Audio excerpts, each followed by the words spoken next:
Hello, everyone. Welcome once again to my green card story. On this channel, we share the success story of those that have applied for EB2 NIW. Please, if you have not subscribed to this channel, kindly subscribe and follow us on our social media platform. We have a website and it's www.mygreencardstory.com.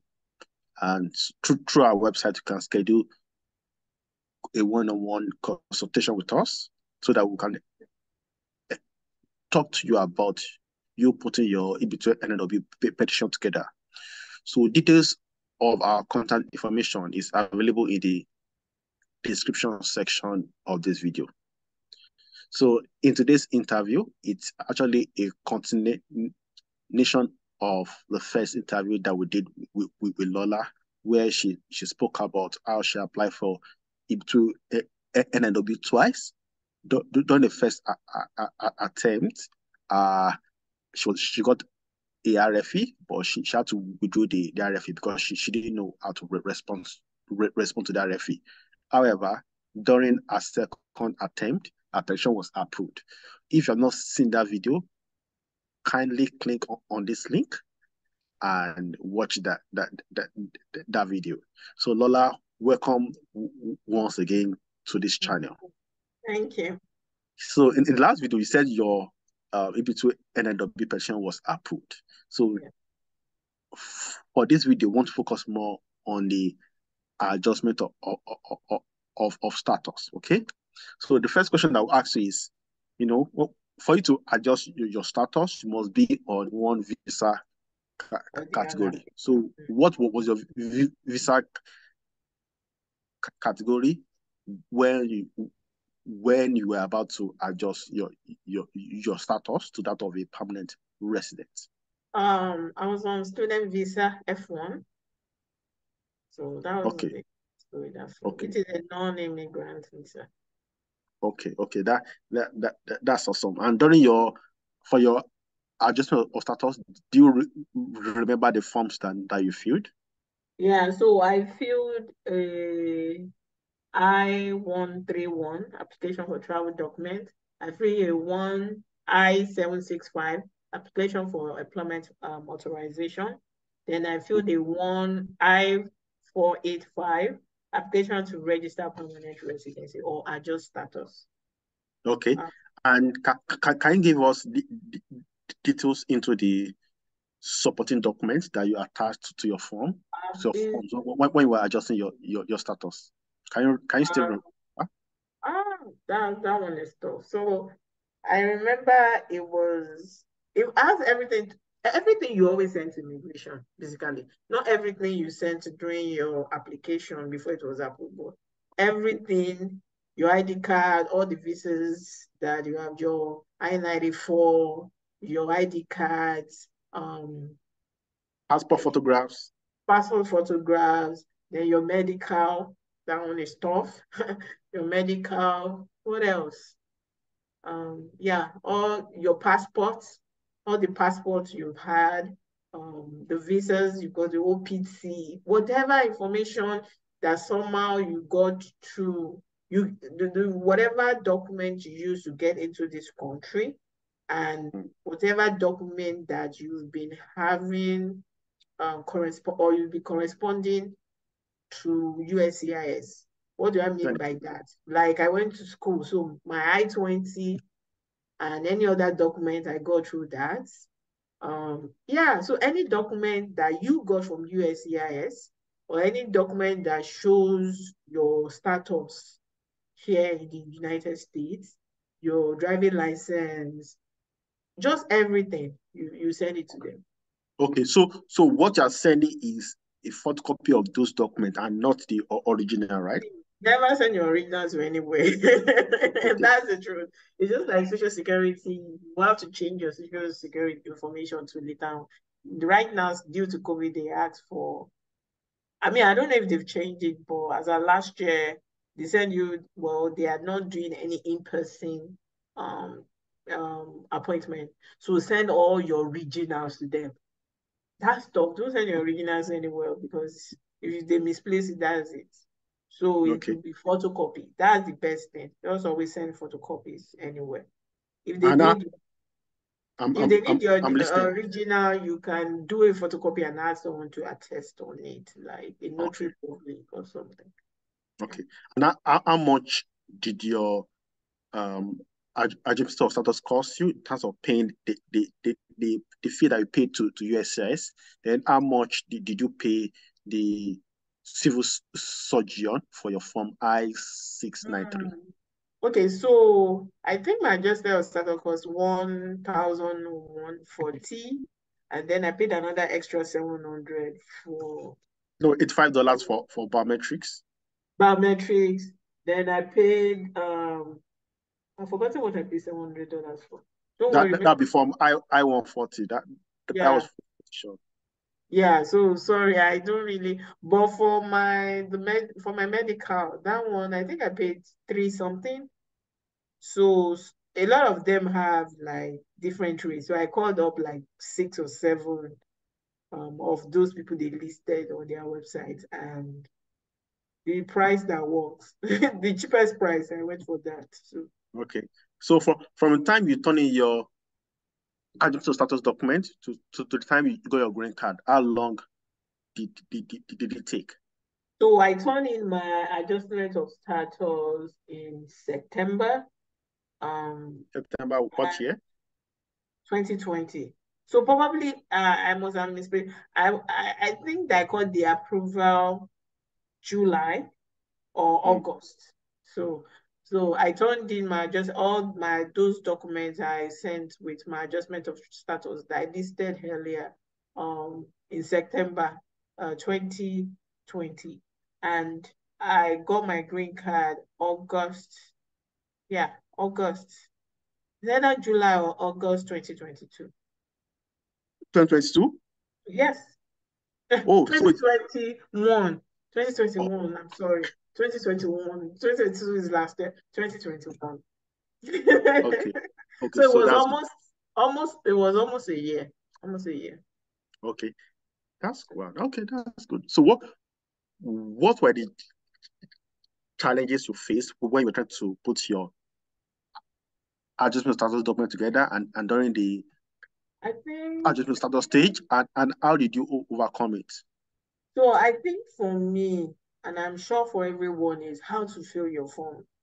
There are some statements in the form that you will not find answers to that might be different for you from everyone. Like me, I'd already filled an application for um what do you call it? Adjustment of status. Sorry, I said adjustment of status. I've already applied for NIW before, right? And so sometimes when they ask questions, maybe about have you had done this application? I'm like, is this the application I did or that? So just knowing how to fill out the form. There are some questions on the form that you're not too sure about. There was some question about paramilitary, and you don't know is that why I say paramilitary? Things like that. If you have done maybe you work as a security guy, is it part of paramilitary? So there are some questions that you don't want to lie, but you are not really sure of what they're asking there, and you don't want to shoot yourself. Um, you don't want to say what is not or lie. So Mm, you might need clarification. So it's always good to have experts like you to help the person, direct the person, because I had you to ask question. I was able to ask for question. Then sometimes you only find outdated forms. I don't know how mm, to explain it. It's tough for you to go through all those forms, read it, and try to like figure out, oh, this is the latest form. So making sure you're filling the right form. So okay. yeah, because you end up filling the wrong form, they will send it back to you. Sometimes if the person is not, that can even cause problem. So making sure you fill the right form. There's always like update. There's some form that are applicable to you that might not be applicable to someone else. Okay. I don't know, for whatever reason, you know. Yes, so for someone that I've gotten married before, filed green card before we do, you don't know. So filling the right form, making sure you fill all the forms that you're supposed to fill and send in all the forms, right? Correctly. and then putting in all your information correctly. Because sometimes when you fill your form, you might make a mistake and you won't see it. But when someone looks at it, they'll be able to identify the mistakes. And then the most important, aspect of the form, they'll be able to point that out to you. So that's also an advantage. I had someone to look, you looked at it for me and someone else. So Okay. that's it. Then knowing all, being able to clarify, is that the right word? I don't know. Making sure you send all the documents you're supposed to send. Because sometimes I'll be like, do they need this? Do they need, because sometimes like send the document about your school. So do they need my transcript, or or a letter from my employer, or things like that, if when you're not sure. So you definitely need people. So there was a lot of confusion, there was a lot of photocopy. Okay, this form, I've already attached this document to the first form. Do I need to attach it again to the second form? Something like that. Yes, you have to attach it again, because they might be going to different people. After they get everything, they might So, distribute it. so I feel an example is, I think I did that because I think from I-485, I-765, and I-131, I think each of them, they wanted to attach like the about data page, like an ID, like the about data page of your international passport. So instead of attaching a single one, I made Three three copies. copies and I attached it to each of them. And this is why I did that, because I don't know if all the forms are going to the same office, or if Yeah, they're going to different offices. yeah. So it makes sense for me for each form to have its own set of supporting document, and that really helped me. So I have another question for you. I remember that when you were adjusting your status, there was a time you had to call USCIS for something. Can you tell us why you called USCIS? When I was adjusting my status, no. So I think maybe they didn't send you your ED card on time, and you had to call them, or they didn't schedule you for biometrics, and you had to call them, and you were on the call for like several hours before you could. You are missing it up. I did Okay, another adjustment of status. It's not this one. okay, that's fine. Come So on, from that to iPhone. It's not okay, that one. so But so what I would say is the biometrics. So I did my biometrics in February. See, and I got my green card in February when? What year? 2021. Okay, So, or maybe I called them. It's possible I called them. Maybe I I wasn't think sure. it was the biometrics. You called them because they did schedule for biometrics. It was taking so long. They did schedule for Okay. biometrics, and you had to call them. It was after you Honestly, called them that they now schedule for they now biometrics sent in me. 1 month time. Yeah. Oh, I think they now told me that they've already scheduled me and I'm not yet received the letter. But luckily, I was able to get the letter, but they gave me the date. So Oh, I okay. was able to get the letter before the date. But if I had not called them, I wouldn't know. But anyway, it was supposed to be where I was living. I mean, the same city. So thank God. But they do Okay, funny good. things like that. But it was during COVID. Like, no, I don't blame it. It was during COVID. And then the beauty of when I did my was like, I know for you. I don't know if you told them your story. You did an interview. You Mm, went there to do an yeah. interview before they gave you. I did not do an interview. I was Mm, expecting them after my biometrics to come in for an interview, but I just got my green card in the mail. okay. So that's the difference. I just Okay. got my green card in the mail. So the last question that I have for you is, what are the benefits of having a green card? Like, I've interviewed a couple of people Ah, that have shared the so benefit, many, or those that you have experienced. Just so shed some light many. on that. Let me tell you, my brothers and my sisters. I have to say that because I was on non-immigrant visa for a long time. And you don't know how limiting that thing is. Even when you go to school, anything you do, it limits you. Even hospital bills, even getting mortgage, even bank accounts. There's some things that it will just limit you and you'll be like, even getting scholarships, right? In school, getting awards, huh? It will limit you. It will limit you. Driving license. As soon as the immigrant visa, your OPT wants to expire, your driving license is about to expire. If you don't have driving license, it's tough. It's tough to open a bank account. It's tough to talk to. It's tough to drive. You have to get a car. So let me tell you, in terms of schooling, opportunities you get. I can't even tell you how many jobs I was about, how many of us I lost, or even getting an interview, and they just say, oh, sorry, if you don't have a green card, we don't want to talk to you, at least. And let me tell you, when you have a green card, there's still limitations. So the ultimate thing is to get citizenship.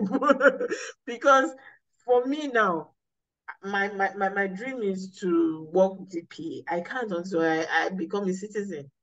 I didn't realize that, but that is it. Wow. For some federal jobs because of clearance.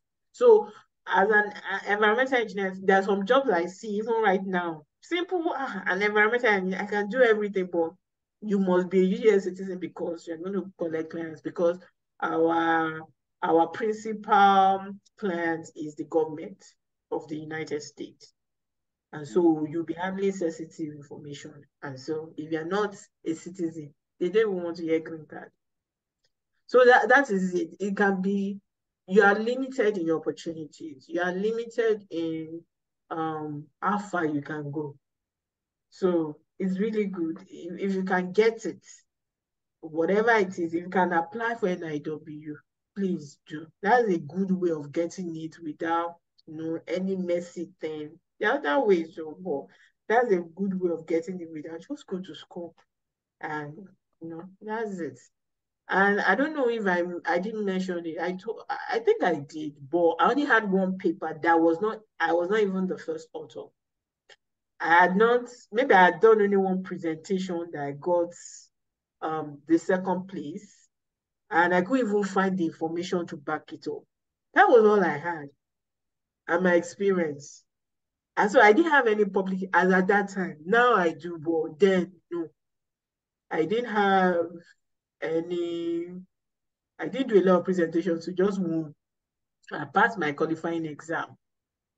Yeah, maybe what I was doing was really important in terms of my research, but I was just halfway through it. Then I think as I did, I already submitted my first paper, but I had not received any feedback. So I can't say we have published. So yeah, and I got it. So, but if I did not try, I wouldn't know. I tried the first time. They gave me a refi and I was able to withdraw it. So you can do that. And then by the time you do it the second time, you know what to do. You know when you are ready. And if you are very religious, believe in God, just ask for direction, really. So that's what I was saying. Okay. Well, thank you so much. This episode has been very insightful. I'm sure people watching have learned a lot about EB2 NIW, how Lola petition was approved on our second attempt. So if you're out there, you have turned in a petition and your petition has been denied, you can actually turn in a second